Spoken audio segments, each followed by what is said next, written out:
From New York, this is Democracy Now! The team meets this moment. This team behind me. They embody my core beliefs that America is strongest when it works with its allies. President-elect Joe Biden has introduced key members of his national security team with a vow to re-embrace a multilateral approach and a clear rejection of Trump's America First foreign policy. My fellow career diplomats and public servants around the world, I want to say to you, America is back. Multilateralism is back. Diplomacy is back. We'll look at Biden's cabinet picks with Code Pink's Medea Benjamin, Professor Barbara Ransby, and former Bernie Sanders speechwriter David Sirota. Then we'll look at the indigenous-led fight against the Enbridge Line 3 pipeline in northern Minnesota. The U.S. Army Corps of Engineers has just granted a key permit, but protests continue. We'll speak to indigenous lawyer and activist Tara Houska. All that and more coming up.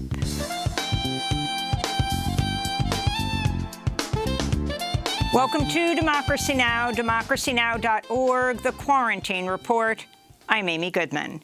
The United States reported nearly 173,000 new COVID-19 cases and over 2,100 deaths on Tuesday alone, the deadliest day in more than 6 months. Hospitalizations are at an all-time high at nearly 90,000. The U.S. death toll is now approaching 260,000. In California, COVID-19 hospitalizations have gone up over 80% in the past 2 weeks, with ICU hospitalizations increasing by over 50%. Much of California imposed a curfew over the weekend in hopes of slowing a surge that health officials fear will only get worse due to Thanksgiving travel and gatherings. 11 states, many in the Midwest, have recorded more deaths in the past week than in any other week since the pandemic began. The White House Coronavirus Task Force said Tuesday 6.4 million doses of Pfizer's vaccine will be distributed across the country by mid-December, with frontline healthcare workers receiving the first doses. The vaccine was found to be 95% effective in trials, though it must still undergo a final authorization before widespread usage. In international news, the French President Emmanuel Macron announced the country's second wave had passed and he would start to ease lockdown measures, though bars and restaurants will remain closed for at least another 2 months. France has registered the 4th highest number of infections since the pandemic started, behind Brazil, India, and the United States. Meanwhile, in neighboring Italy, officials reported over 850 deaths Tuesday, the highest daily toll since the height of the first wave of the pandemic in March. Spain also recorded its highest death toll since the start of its second wave, with over 530 deaths. In medical news, Russia says its Sputnik vaccine is over 95% effective in trials. Countries including Saudi Arabia, the Philippines, Brazil, and India have expressed interest in acquiring the vaccine, though some health experts warn more extensive testing is needed.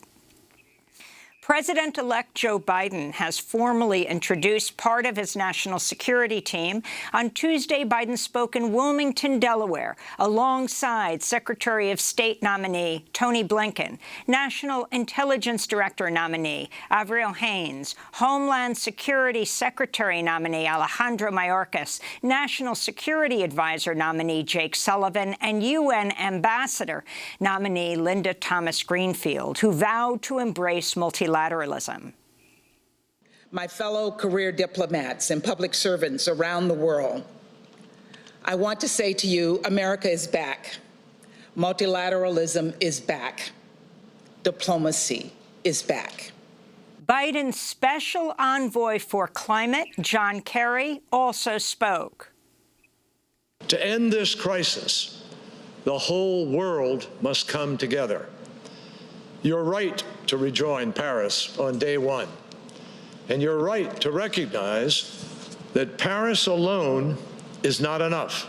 Biden has yet to decide on several key posts in his national security team, including Defense Secretary and CIA Director. We'll have more on Biden's cabinet picks after headlines. While the formal transition has begun, President Trump is still refusing to concede the election. On Tuesday, Trump gave a roughly one-minute news briefing at the White House, where he boasted about the Dow Jones Industrial Average topping 30,000, but took no questions and made no reference to the election. While Trump took credit for the Dow, many economists say stock prices spiked due to reports that Biden would tap former Federal Reserve Chair Janet Yellen to be Treasury Secretary. In the latest blow to Trump's effort to overturn the election, the states of Pennsylvania, Nevada, and Minnesota certified Biden's victory Tuesday. Trump and his attorney, Rudy Giuliani, are expected to travel to Gettysburg, Pennsylvania today to meet with Republican state lawmakers who are holding an unofficial hearing about allegations of voter fraud at a hotel. In the Civil War, Gettysburg was the site of a major Confederate defeat that marked a turning point in the fall of the Confederacy. In Afghanistan, at least 14 people were killed and scores injured in twin explosions in the city of Bamiyan in central Afghanistan. Children were among the victims. Nearly 6,000 Afghan civilians were killed or wounded in the first 9 months of 2020, according to the United Nations. This latest deadly attack came as a major UN donor meeting was held in Geneva, where up to $12 billion in civilian aid over the next 4 years was pledged, though much of its conditional on the success of ongoing peace talks. UN Secretary General Antonio Guterres decried the ongoing violence in Afghanistan and called for an immediate ceasefire. The Afghan people have suffered for far too long. I urge the redoubling of efforts towards an immediate and conditional ceasefire in order to save lives and prevent the further spread of COVID-19. This will create a conducive environment for the Afghanistan peace negotiations in Doha.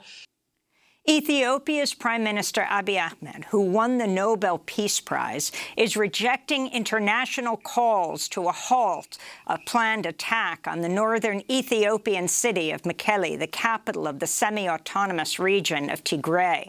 Ahmed has threatened to launch the attack today if the Tigray People's Liberation Front did not agree to surrender.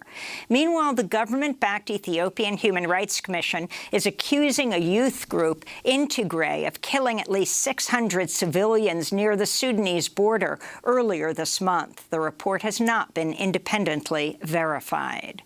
In Paris, crowds gathered Tuesday evening to protest the violent clearing of a refugee camp at the Place de la République on Monday. Images of police forcing people out of tents, throwing them to the ground, tear gassing and chasing them in the street have rocked France, with Paris Mayor Anne Hidalgo calling it a, quote, denial of France's humanitarian duty and triggering an official probe by the public prosecutor. Journalists also say they were attacked. The shocking scenes come as France is debating passage of a new law that would increase police powers and criminalize the publication of images of on-duty police. The law recently passed a vote in the National Assembly and will go before the Senate next month. At least 4 asylum seekers were killed when their boat capsized Tuesday off the coast of Lanzarote in the Canary Islands. 28 survivors were rescued. It's the latest tragedy to occur on the perilous route from West Africa to the Canary Islands, which have become a flashpoint in the ongoing refugee crisis as the number of people arriving to the Spanish archipelago by sea has increased more than tenfold over last year. Last month, 140 people drowned off the coast of Senegal after their boat caught fire en route to the Canary Islands. Spain said last week it would help set up temporary camps for 7,000 asylum seekers. Back in the United States, President Trump's reportedly planning to pardon his former national security advisor Michael Flynn and others before he leaves office. Flynn has twice pleaded guilty in court to lying to the FBI about his communications with the Russian ambassador to the U.S. in 2016. Talk of the pardons came after President Trump made one of his rare public appearances after the election when he pardoned a turkey for Thanksgiving. California Senator Dianne Feinstein is stepping down as the top Democrat on the Senate Judiciary Committee. Feinstein faced intense backlash last month over her weak performance during the confirmation proceedings for Justice Amy Coney Barrett. She has also drawn ire among climate activists after a widely circulated video in which she disparaged young children, asking her to support the Green New Deal. The Sunrise Movement said in response to the news that Feinstein should not just step down, but resign to make way for a progressive California lawmaker who supports the Green New Deal. In immigration news, the U.S. government's agreed to temporarily stall the deportation of immigrant women who say they may have undergone invasive gynecological procedures, including forced sterilizations, while imprisoned at the Irwin Detention Center in Georgia.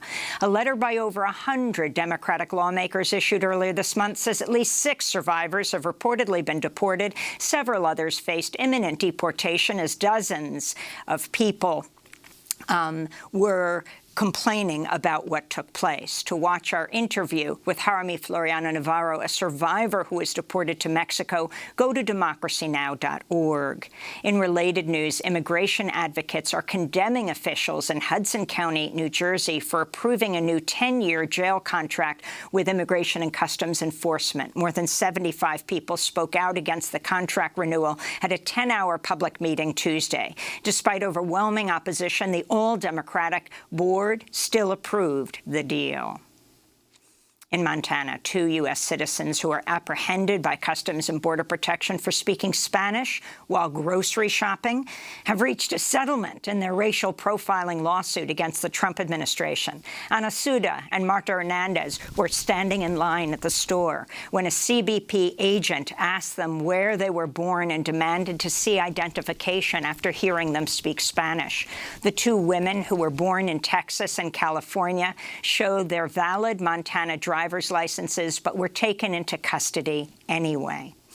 In more immigration news, BuzzFeed reports the Trump administration deported 33 unaccompanied children to Guatemala just minutes after a judge last week blocked a policy that allowed immigration officials to quickly expel refugee children and asylum seekers without the due process by citing the coronavirus pandemic. Since ICE violated the judge's ruling, the agency could be forced to bring the 33 children back. Some 13,000 unaccompanied refugee children have been deported since March under the policy. Meanwhile, a new federal court filing shows CBP held over 60 children, including infants under the age of 1, at facilities at the U.S.-Mexico border for over 3 days in the past 2 months, a violation of the Flores Agreement. Purdue Pharma, the maker of OxyContin, pleaded guilty to 3 criminal charges, admitting responsibility for its role in fueling the devastating opioid epidemic that's killed hundreds of thousands of people. The charges included offering illegal kickbacks to doctors in exchange for them writing more prescriptions. Purdue reached a plea deal with the Justice Department for over $8 billion last month, but will likely pay out just a fraction of that as the company's in bankruptcy proceedings. Members of the billionaire Sackler family, who own Purdue, have not been criminally charged. And Scotland's become the first country in the world to make menstrual products free and easy to access. Lawmakers approved the landmark bill Tuesday, which aims to end period poverty by ensuring tampons and pads be available for free in schools and other public buildings. This is Monica Lennon, the lawmaker who introduced the bill, speaking ahead of the vote. The thought of anyone having to go to a food bank for foods, toiletries and essential period products remains unacceptable, and we have huge work to do to address wealth inequalities in our society. The impact of the COVID-19 pandemic on public health and on incomes only makes the case for this bill even stronger. Periods don't stop for pandemics. And those are some of the headlines. This is Democracy Now!, DemocracyNow.org, The Quarantine Report. I'm Amy Goodman in New York with my co-host Juan Gonzalez in New Brunswick, New Jersey. Hi, Juan. Hi, Amy, and welcome to all of our listeners and viewers across the country and around the world. Well, President-elect Joe Biden has introduced key members of his national security team with a vow to re-embrace the world and a clear rejection of Trump's America First foreign policy. The team meets this moment. This team behind me. They embody my core beliefs that America is strongest when it works with its allies. The The president-elect spoke Wednesday in Wilmington, Delaware, alongside several members of his future cabinet, including Secretary of State nominee Tony Blinken, National Intelligence Director nominee Avril Haines, National Security Advisor nominee Jake Sullivan, Secretary of Homeland Security nominee Alejandro Mayorkas, and UN Ambassador nominee Linda Thomas-Greenfield. We'll hear more about them in our next segment. But first we turn to look at a member of Biden's national security team who has not yet been announced. We don't know who his pick for the Secretary of Defense will be. Several media outlets have reported Biden planned to nominate Michelle Flournoy, but progressives, including some lawmakers, are speaking out in opposition. If nominated and confirmed, Flournoy would become the first woman in the post. She served as Undersecretary of Defense for Policy in the Obama administration from 2009 to 2012. After she left, she founded the consultancy firm West Exec Advisors with Tony Blinken, now the Secretary of State nominee. The secretive consulting firm with the motto, "Bringing the Situation Room to the Boardroom," has many former Obama administration officials on staff, including former CIA Deputy Director Avril Haines, who helped design Obama's drone program, is now Biden's pick for Director of National Intelligence. California Congressmember Ro Khanna tweeted, quote, "Flournoy supported the war in Iraq and Libya, criticized Obama and Syria, and helped craft the surge in Afghanistan. I want to support the president's picks, but will Flournoy now commit to a full withdrawal from Afghanistan and a ban on arms sales to the Saudis to end the Yemen war?" Ro Khanna asked. Meanwhile, Code Pink's Medea Benjamin tweeted, quote, "If Biden puts her name forward, anti-war activists should quickly launch an all-out effort to block Senate confirmation, #feminism, not militarism." Well, Medea Benjamin joins us right now. She is co-founder of Code Pink, author of a number of books, including Kingdom of the Unjust, Behind the U.S.-Saudi Connection. Her latest book, Inside Iran, The Real History and Politics of the Islamic Republic of Iran. Medea, welcome back to Democracy Now! In a moment, we're going to talk about President-elect Biden's picks. This is a person who has not yet been named. Extremely important position, the Secretary of Defense. Can you talk about your concerns and what's going on behind the scenes, both in the grassroots community and among progressive lawmakers?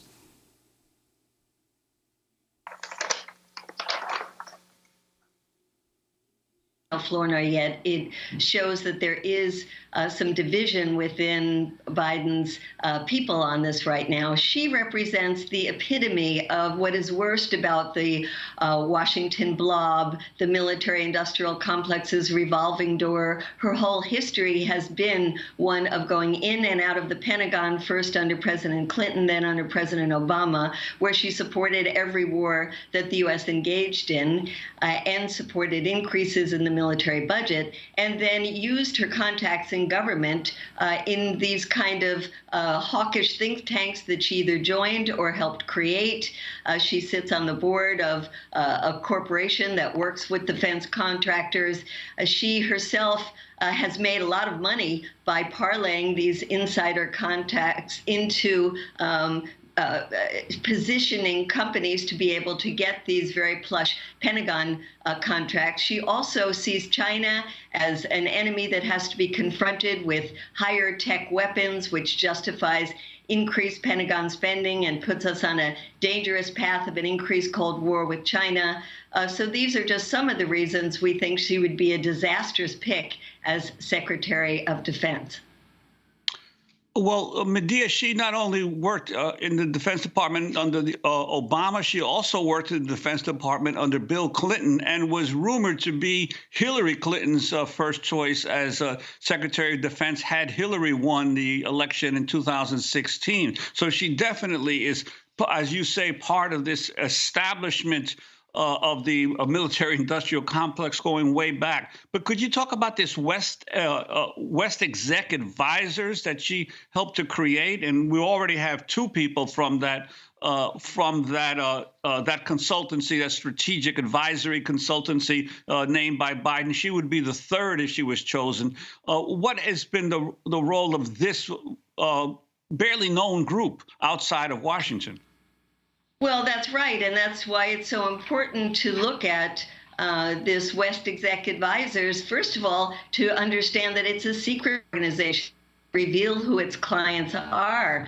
But we do know that it has been working with Israeli companies. It seems that they work with the United Arab Emirates, and their job is to get contracts for the Pentagon from companies, including companies from Silicon Valley. This is the worst of Washington. Yes, he's already picked Anthony Blinken, who was the co-founder with Michelle Flournoy. Bad enough that they brought in April Haynes, who is part of West Exec Advisors. But this consulting firm that seems to be Biden's government in waiting represents the kind of Washington insider revolving door, make sure that companies have an easy in into the Pentagon, and using these insiders from both the Bill Clinton years and the Obama years, and especially the Obama years, to grease the wheels for those companies. So, unfortunately, we would like to know more about West Exec Advisors, but is, as I say, a company that won't reveal who its clients are. Reading from an article, the website for West Exec Advisors includes a map depicting West Executive Avenue, the secure road on the White House grounds between the West Wing and the Eisenhower Executive Office Building, as a way to show what the consulting firm can do for its clients.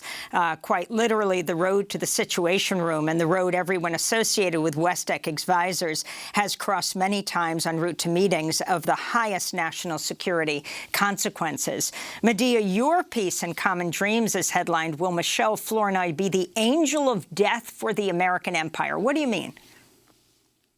Well, I feel that we can go one of two ways. We continue on this route of trying to pretend that the U.S. has the right and the ability to dictate what the world should look like, which is Michelle Flournoy's worldview. Or Biden could go the other way, which is to understand that the U.S. is an empire in crisis, needs to take care of its problems here at home, like this pandemic, and has to decrease the enormous military budget that is eating up over half of our discretionary funds.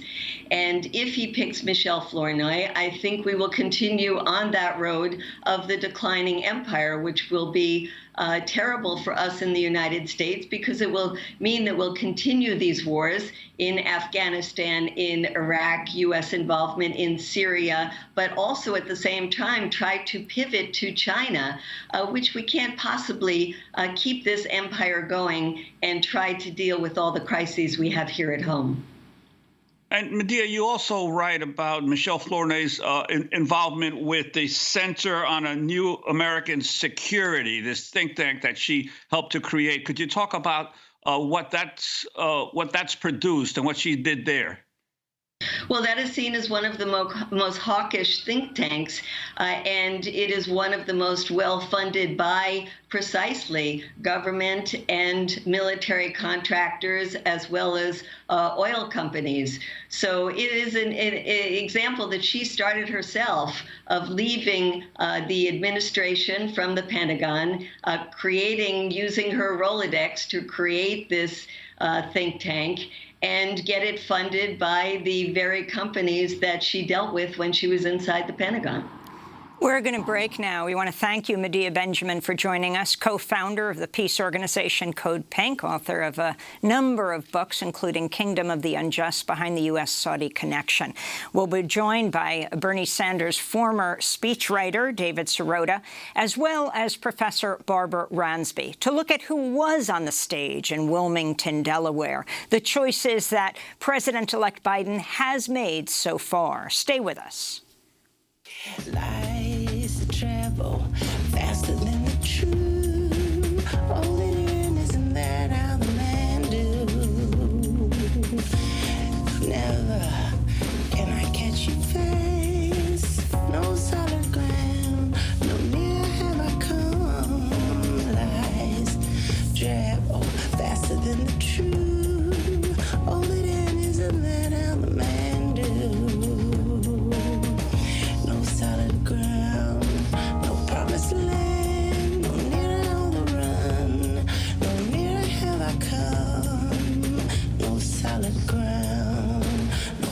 promised land. All the way I run, from here, here I come. Orphanage hanging off the great Chinese wall. Whispers cast to make an empty future call. Longitude, latitude, what I have been. No harness this beast. I don't need to give back. Unleash gratitude. You gave, I didn't ask for the. What you can't have, you won't own. You don't need to ask. With this attitude Faster Than the Truth by Nena Cherry. This is Democracy Now!, DemocracyNow.org. The Quarantine Report. I'm Amy Goodman with Juan Gonzalez. We turn now to look at how progressive movements are responding to the cabinet that President-elect Joe Biden's assembling as he names a number of establishment figures to key posts. Biden named longtime advisor Tony Blinken as incoming Secretary of State. Blinken previously served as Deputy Secretary of State for President Obama. He spoke Tuesday after his nomination was announced on the stage in Wilmington, Delaware, socially distanced from each of the other nominees, telling the story of how his stepfather was the only one of 900 children at his school in Białystok, Poland, to survive the Holocaust at the end of the war. At the end of the war, he made a break from a death march into the woods in Bavaria. From his hiding place, he heard a deep rumbling sound. It was a tank, but instead of the Iron Cross, he saw painted on its side a 5-pointed white star. He ran to the tank. The hatch opened. An African-American GI looked down at him.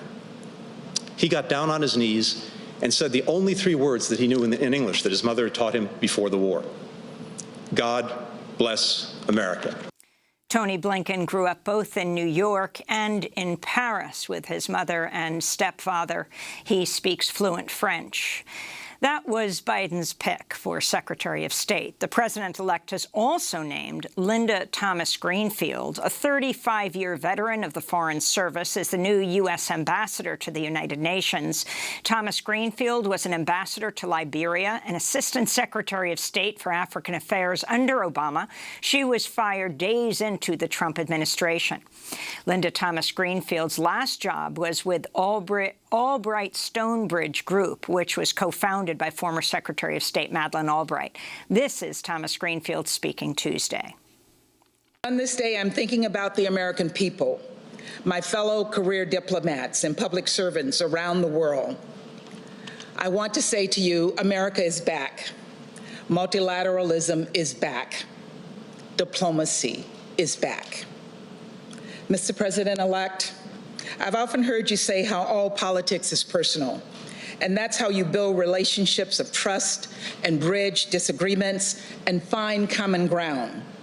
And in my 35 years in the Foreign Service across 4 continents, I put a Cajun spin on it. I called it gumbo diplomacy. Wherever I was posted around the world, I'd invite people of different backgrounds and beliefs to help me make a roux and chop onions for the Holy Trinity and make homemade gumbo. It was my way of breaking down barriers, connecting with people, and starting to see each other on a human level. That was Linda Thomas Greenfield, President-elect Biden's pick to be the U.S. ambassador to the United Nations. She was born in Louisiana as she talked about gumbo rather than gunboat diplomacy. Former Secretary of State and presidential candidate John Kerry will serve as Biden's special climate envoy. He also spoke in Delaware yesterday. Mr. President-elect, you've put forward a bold, transformative climate plan.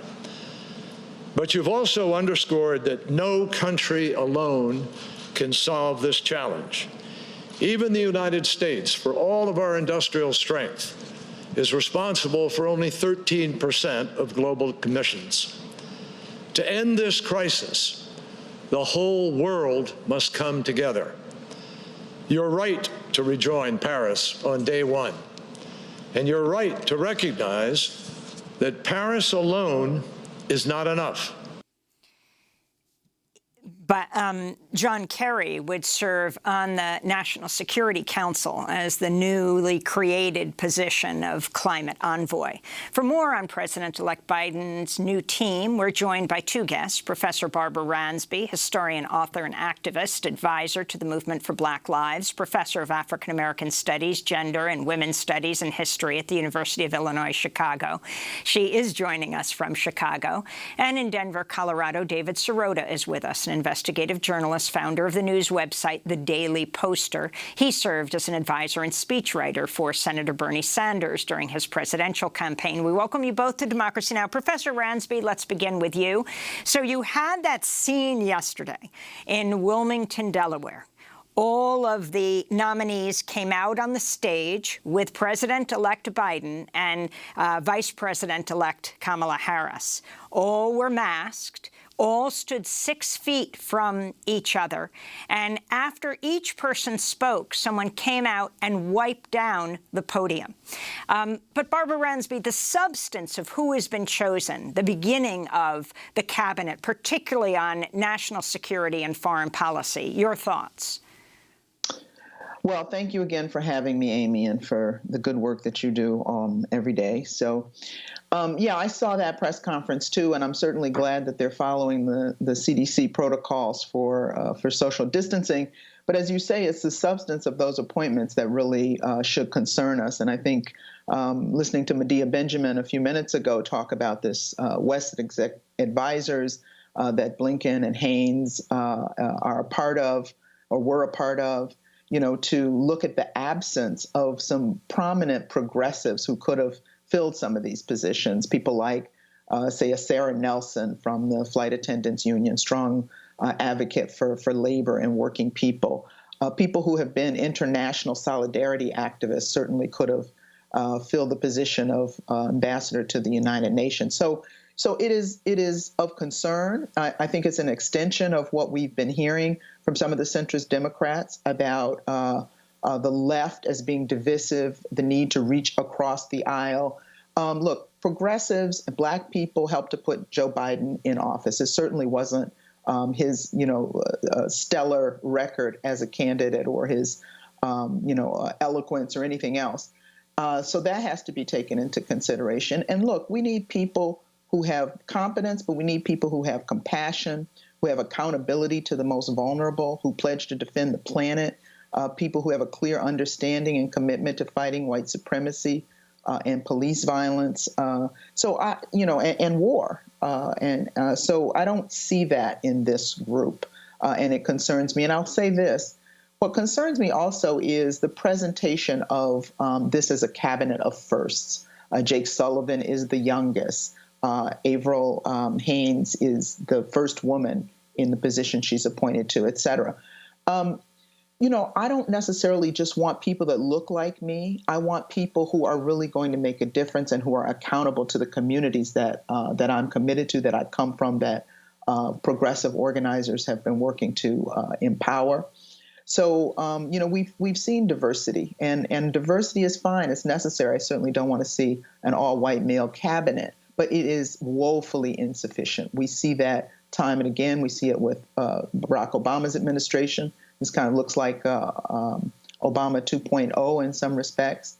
And we see it, with Clarence Thomas in the Supreme Court and a whole list and litany of public officials who offer cosmetic change, but not substantive change. We are in a deep and disturbing set of crises, and we need people who are going to act to curb the greed of billionaires and provide relief to working people. But we also need people who are going to speak out and stand up against racism and the resurgence of white nationalism.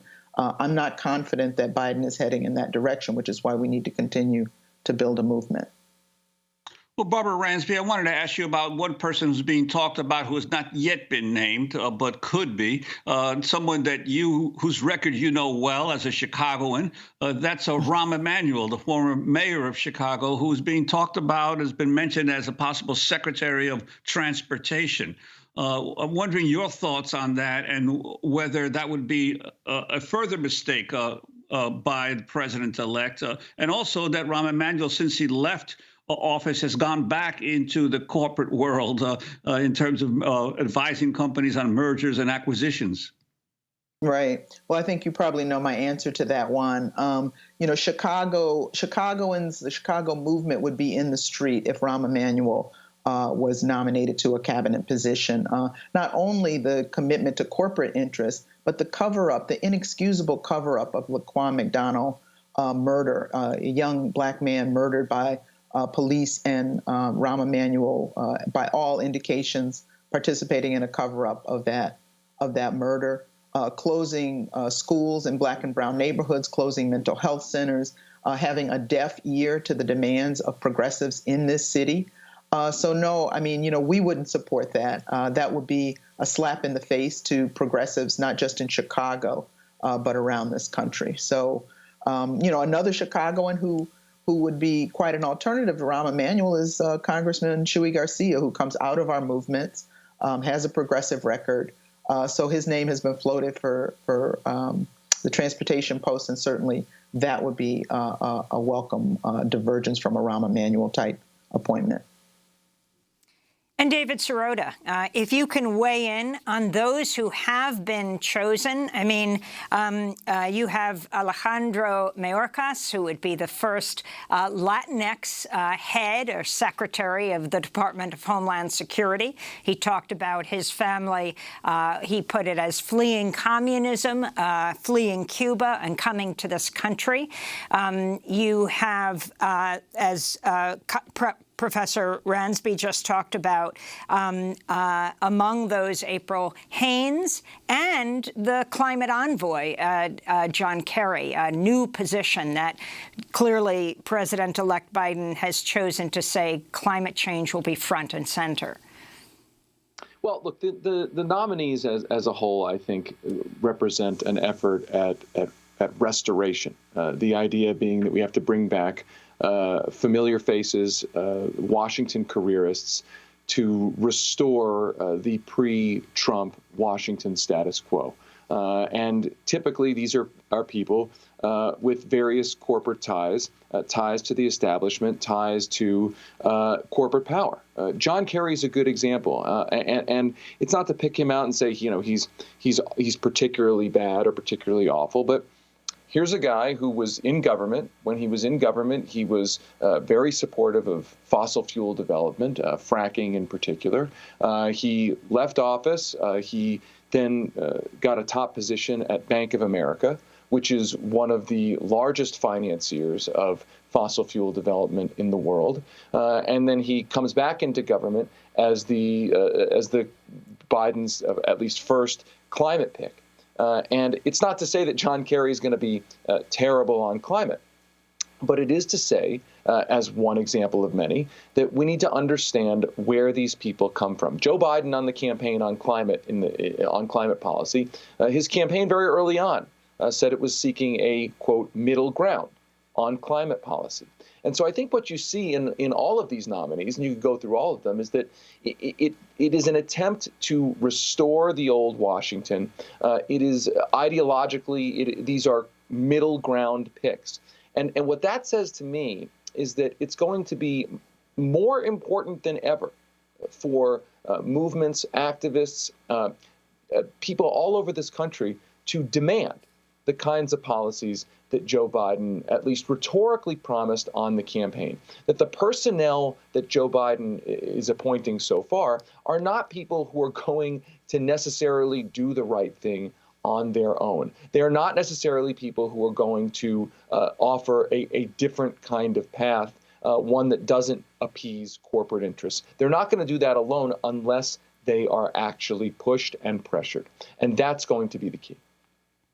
And David, I wanted to ask you about, you were a speechwriter for Bernie Sanders. Clearly, Bernie Sanders and Elizabeth Warren represented to some degree the more progressive wing of the Democratic Party.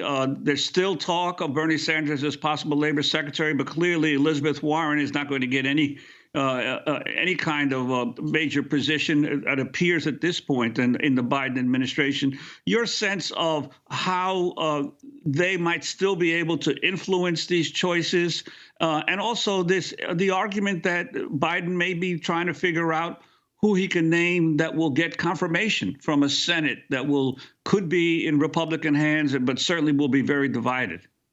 Well, look, I think we need to remember that lawmakers themselves can be independent power centers. That there was a time in this country when there were the so-called giants of the Senate. And I think people like Bernie Sanders, people like Elizabeth Warren, fit that archetype, or at least potentially do, in the sense that they're well known in the country. They have large mass movement followings among them, a very large grassroots, a set of grassroots supporters, and they can choose to use that power in the Senate on legislation and on nominations. I mean, the other way to look at nominations, if we're just talking about cabinet nominations, is the progressives in the Senate are also, or also could be, a voting bloc. If the Republicans are going to oppose Joe Biden nominees, then it means that a progressive bloc of Senate votes can be the difference between confirmation and not confirmation. And those progressive senators have the potential power to demand progressive cabinet appointees. And we've seen this happen at certain points. In the second term, in Obama's second term, you saw Elizabeth Warren oppose various Obama potential appointees on the grounds that they were too close to Wall Street.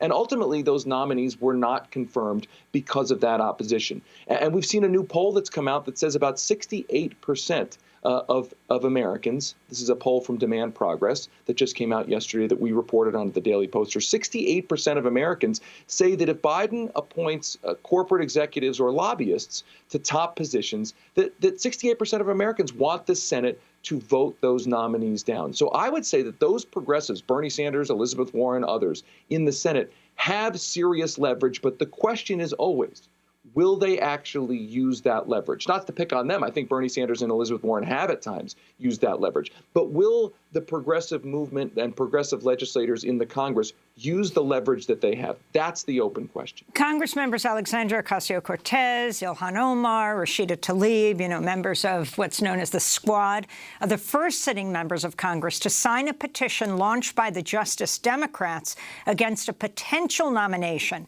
of Joe Biden's former chief of staff, Bruce Reed, as head of the Office of Management and Budget. Reed's considered a deficit hawk, has supported cuts to Social Security and Medicare. The petition calls for OMB to, quote, be staffed with people who prioritize working people, not Wall Street deficit scaremongers. Let me put this question to Professor Ransby. In the midst of this serious pandemic-fueled recession, is it possible to build back better with Wall Street-friendly austerity politics? And what about these Congress members speaking out and taking a stand, drawing a line in the sand on Reed? Yeah, well, I think that's a welcome and refreshing move by elected officials. Rashida Tlaib is somebody who is pretty uncompromising in speaking out, so I'm not surprised that she's one of the signatories of the petition opposing Bruce Reed. I mean, we have to be very, very attentive to people being put in positions of power with regard to the economy. And on one hand, this is not surprising. On the other hand, we have to be vigilant. Somebody like Derek Hamilton or Stephanie Kelton, people who have bold ideas that really would serve the economic interests of the majority of people, of poor and working people, rather than people who have consulted for corporations, who've been paid by corporations and financial institutions and Wall Street and so forth. So obviously we have to oppose, a Reed nomination.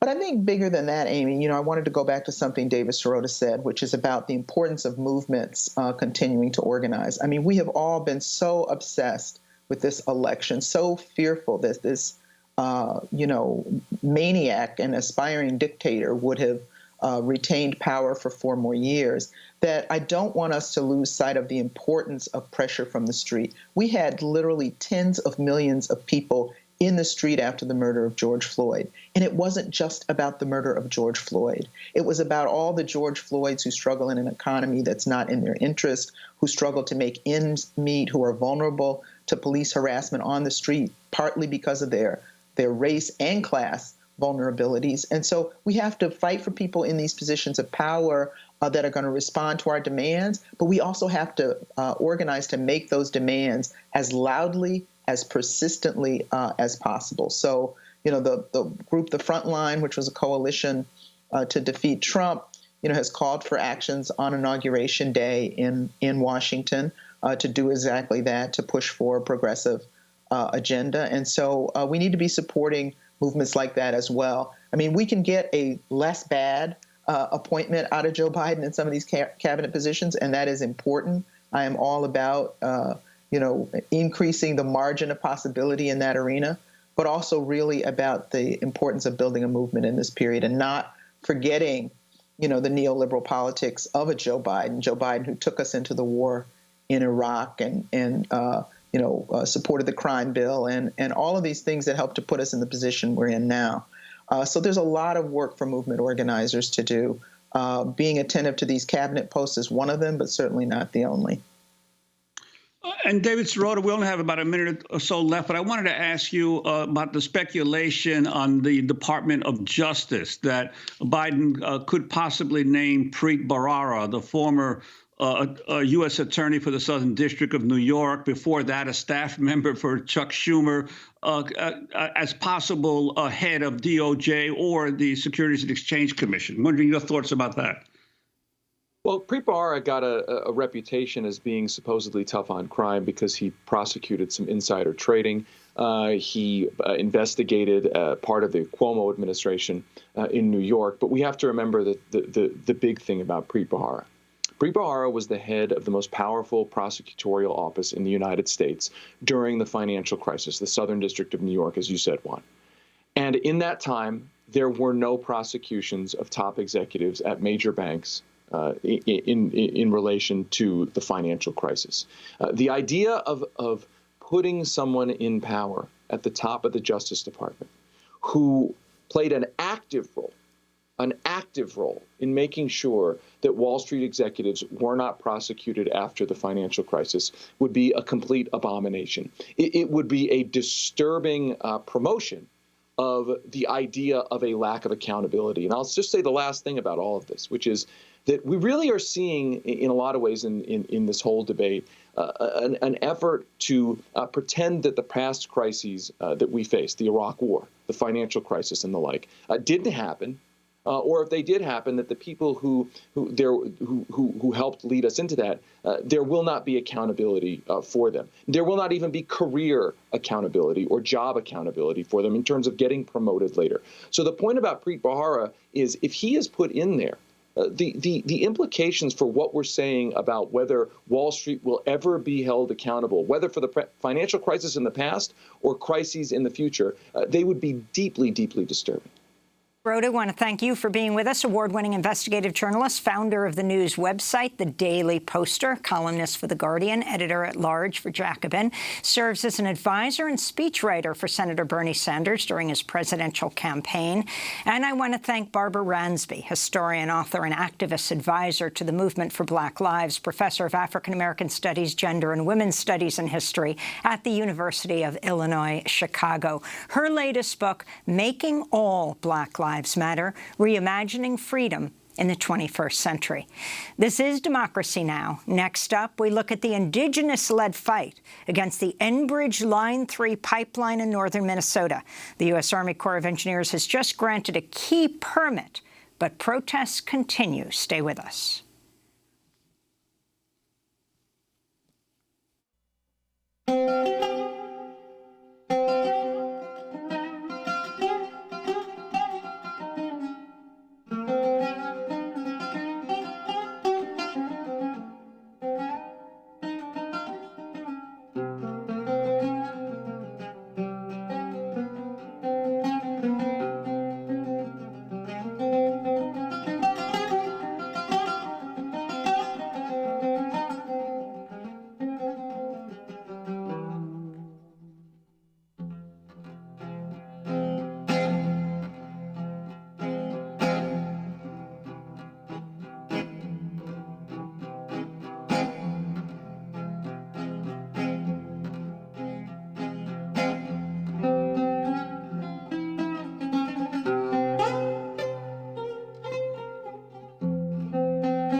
Missing by Iraqi musician Rahima Haj. This is Democracy Now! I'm Amy Goodman with Juan Gonzalez as we turn to Minnesota, where a massive fight against the Enbridge Line 3 pipelines brewing after the U.S. Army Corps of Engineers approved a permit for the project this week. Pipeline construction is now set to begin by the end of the month, despite years of resistance and the concerns of indigenous communities who say it would violate tribal sovereignty and contaminate land and water. Construction could also bring thousands of temporary workers to Minnesota, even as COVID-19 cases are spiking in the state. The controversial proposed pipeline would carry tar sands oil from Alberta, Canada, to a terminal in Superior, Wisconsin, cutting through Indigenous territory in Minnesota and running under more than 200 streams. As Native and climate activists prepare to resist the pipeline's construction, they say they fear militarized tactics like those seen at Standing Rock at the mass protests against the Dakota Access Pipeline in 2016. In response to these concerns, the Minnesota Public Utilities Commission has forbidden Enbridge from, quote, engaging in counterinsurgency tactics or misinformation campaigns designed to interfere with the public's legal exercise of constitutional rights. But advocates say they've already faced counterinsurgency tactics by the police and private security. For more, we go to Sioux City, Iowa, where we're joined by Tara Hauska, Indigenous lawyer and activist, founder of the GNU Collective. She is Ojibwe from the Couchiching First Nation. Welcome back to Democracy Now!, Tara. Talk about what's happening this week, your concerns about Enbridge and what the protests are all about. Yeah, this week we saw the Trump administration do exactly what we thought they would do, which was approve the last final major hurdle for Enbridge to begin construction of Line 3. It's been a long 7-year fight against this particular project in the regulatory process and the legal processes. And we thought maybe that Minnesota, with its Democratic leadership, would do something different. But it turns out they are apparently not as brave as Governor Whitmer over in Michigan and are willing to put our children's futures on the line to allow through a Canadian corporation to do as it wishes and to suppress the rights of our citizens, including surveillance, militarization of law enforcement, direct payments to law enforcement. I mean, that's what's happening on the ground. And could you talk about Enbridge, the Canadian company, for those of our viewers and listeners who don't know about it? Yeah, sure. Enbridge is, the largest pipeline infrastructure company in North America. It is a massive company that is directly tied to the continuation and perpetuation of the tar sands industry. Tar sands is the dirtiest fossil fuel in the world. It's pulled out of the ground up in Alberta, Canada. It is one of 3 projects that I'm working on. The Line 3 project, it's also tied to Keystone XL and the Trans Mountain Pipeline over in British Columbia. Those are the last 3 major tar sands lines that are proposed. All the others have been canceled due to resistance on the ground, particularly Indigenous-led resistance. Enbridge has a long history of spills. It's responsible for the largest inland spill in U.S. history over in the Kalamazoo River in Michigan. So they have a long history of causing pretty serious destructive damage to the environment. And besides the environmental threat, isn't there also the threat of having hundreds of temporary workers from across the United States in the region in construction during the pandemic, especially given the enormous toll that the pandemic has taken on Indigenous communities? Yeah, we're talking numbers in Minnesota that are now 1 in 10. That's how many people are sick in this area. Right next door to us in North Dakota, 1 in 1,000 people have passed away from COVID-19. It's one of the worst places in the entire world that's been hit by this pandemic. And we're already seeing out-of-state plates all over in rural northern Minnesota. We can notice when people are not from the area. It's a small, remote place. That's the communities that are along the line. We're talking some counties with maybe 1 or 2 or no ICU beds. It is a situation where you're just kind of throwing a match into an existing pandemic we're talking about Thanksgiving or, Truthsgiving or whatever it happens to be, depending on how your understanding of it is. But the governor has said you can't gather with your family. But yet they're bringing in, thousands of temporary workers to build this oil pipeline. So where's the actual concern for public health? And what about the counterinsurgency issues that have been raised? You know, I mean, I saw that counterinsurgency language. I'm not exactly sure what the Public Utility Commission thinks counterinsurgency is, because we've already been heavily surveilled. We are being heavily surveilled. There's been reports now of Customs Border Patrol drones that we've seen over our encampment on private land. We knew that was happening. There are people that are surveilling and targeting individual citizens, including myself, including others that have been leaders in this particular fight. There's militarization of law enforcement all along the line, purchases of riot gear, bringing in of MRAPs and all kinds of other militarized force. I can only presume it has to do with the Line 3 struggle. The sheriff of Hubbard County, where our encampment is located about 200 yards off the line, openly accepted a bunch of equipment like bolt cutters and chains and all that stuff from Enbridge directly with a truckload pulled up to the sheriff's station, and admitted to that. Said, yeah, of course we did. It was free. I mean, that's where we're at. And just last week, as I understand, 2 water protectors locked themselves to Enbridge Line 3 excavators blocking active construction of pump stations. Could you talk about the ongoing actions of resistance that have been occurring and that you expect will occur? Yeah, as soon as they started building Line 3 around the state of Minnesota, there was a encampment that was formed back in 2018 when the line was initially improved by the Public Utility Commission in Minnesota. And so there's been a series of ongoing actions against transmission lines, pump stations, all the pre-construction, which really is the same type of destructive damage into the wetlands and into these protected places. That's now only upticking. I mean, there's hundreds of excavators all over, scattered over northern Minnesota. And in the meantime, there's been hundreds and thousands of people that have been training, preparing, and building community together, recognizing that our freedom and our bodies are something that's going to be needed in this long fight against the fossil fuel industry and against the destruction of our only home. Tara, your final thoughts on this day before Thanksgiving that you'd like to share with people, and also the push for Deb Haaland, the Congress member from New Mexico, to be the first Native American Secretary of the Interior. It's a moment where I think a lot of folks are maybe starting to wake up to the idea that those construction paper headdresses and Pilgrims and Indian stories really aren't all that we were taught in school.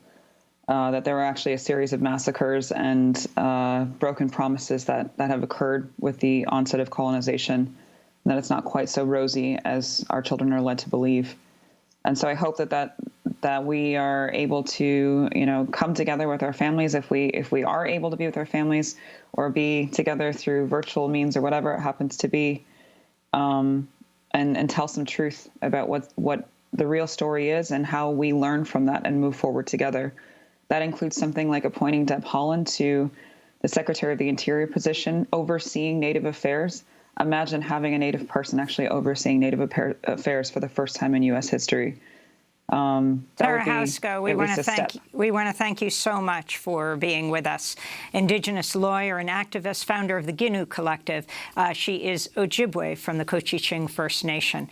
And tune in tomorrow for our holiday special with Jody Archambault of Standing Rock, Ali Young in Arizona, Bree Newsom and Eddie Glaude, as well as Juan Gonzalez on Latino results from the election. And Friday, we re-air our documentary 4 Days in Western Sahara, Africa's Last Colony.